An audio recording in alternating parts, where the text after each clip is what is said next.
Namaste guys, in this video we are going to learn how to rig this gripper mechanism in Blender. So let's start. So this is the model.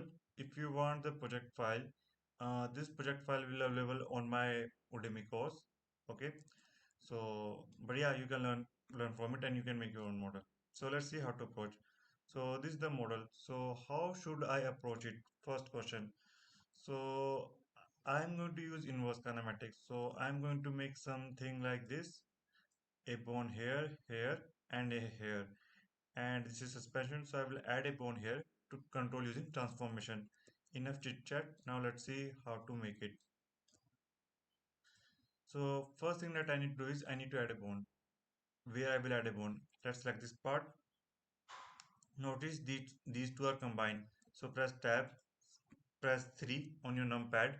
Oh, sorry, here above the keyboard. Select this face mode, select this, press L, press P by selection. So what actually happened, now this part is a separate part and this one is a separate part. Great, that's basically what I want. Press tab, click on divide icon on your numpad. Now by pressing Alt Shift select this face and by pressing Alt Shift select this face. Shift S, cursor to be selected. Press 7 on your numpad, click on divide icon. Exit the edit mode. Now go to the get mode, click on add. What I want to add? Bones, armature basically. So I added it, but where is it? Okay, it's very small. So I can see my bone. Now I want to be this tail here. So what I will do, select this one, press tab, click on divide icon again. By pressing Alt Shift, select this one and this one. Shift as cursor to be selected. Now exit the mode. Select this. Shift as selection to cursor. I'm not able to see my bone. So I will go here, click on visibility, viewport display, click on in front. Now I am able to see it. That's much better right now for me. After that, what I will do, uh, I will select this one. Oh, before doing that, select the bone, tab, select this, press E to extrude. Now I want this tail to be exactly in the center of this one. So what I will do, select this one, tab, click on divide icon, uh, go to the edge selection mode, select these edges and select this edge, shift as cursor to be selected.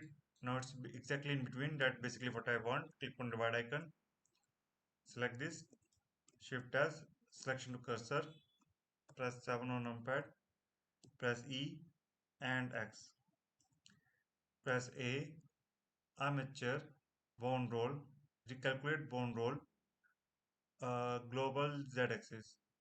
Now this looks much better right now. Now what I need to do is select this bone, right click, parent, clear parent. So this can move freely. Now I will go to the pause mode. Select this by pressing select this. Control Shift C, inverse kinematics. Okay, press Control Z. Select this one by pressing Shift. Select this one. Press Control Shift C, inverse kinematics. If I select this G, notice I can move forward backward. Great. Now let's name it so that it will be easier for us. So I can see it is in the top view. So what I will do, select this, press F2, type top, uh, top lower, give it a name as per your requirement, whatever the convention that you like, top lower, okay, and press F2, top topper, press F2, top controller. This is a controlling mechanism. Now the thing is, I want these same bones on this side as well. What I will do, work like an idiot and do the same steps again? The answer is no. So I will go here, go to the edit mode, sorry, object mode, and let's go to the edit mode. Edit mode will be much better.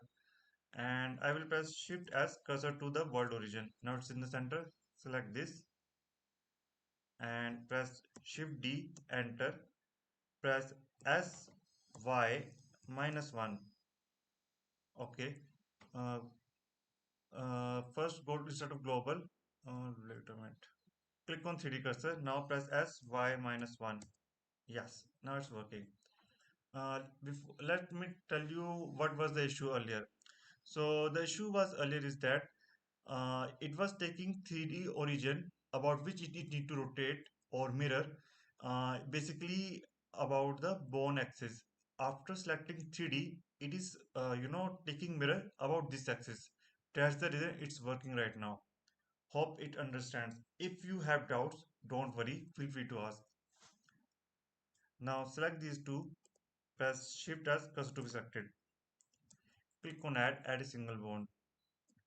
Press S to scale it up. Okay.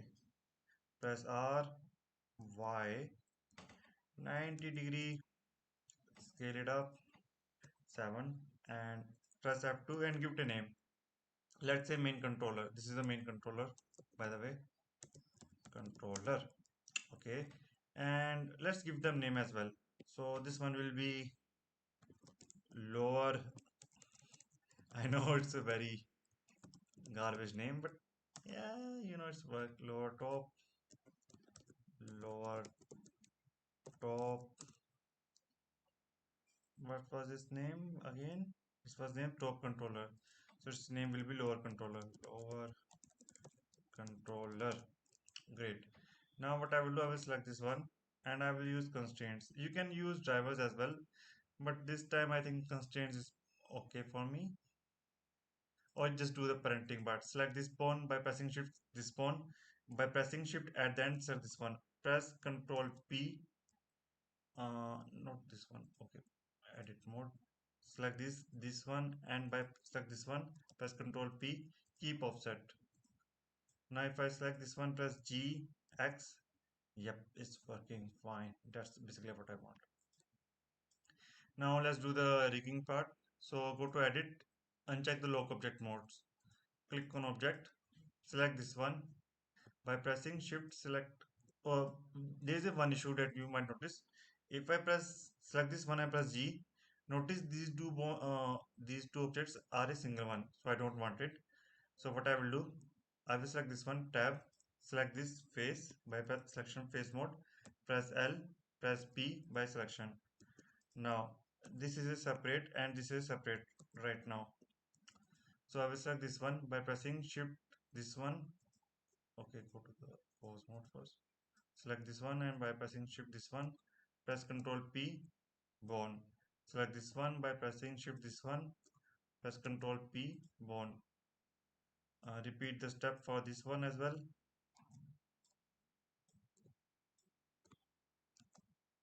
bone.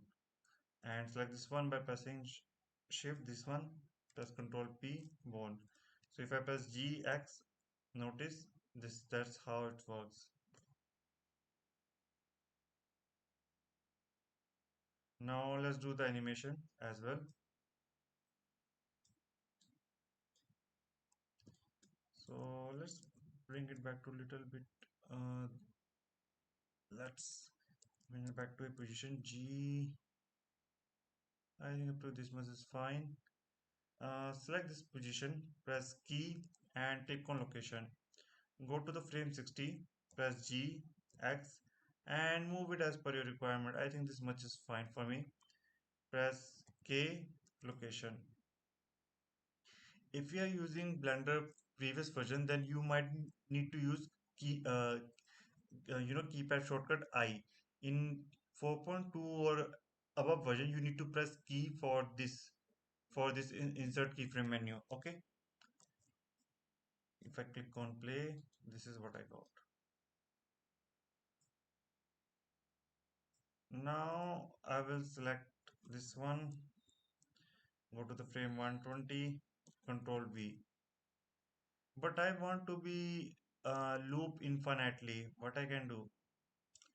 I will go to the graph drivers. Uh, Select the curves. Okay, not this one. I am moving in X controller modifiers. cycles.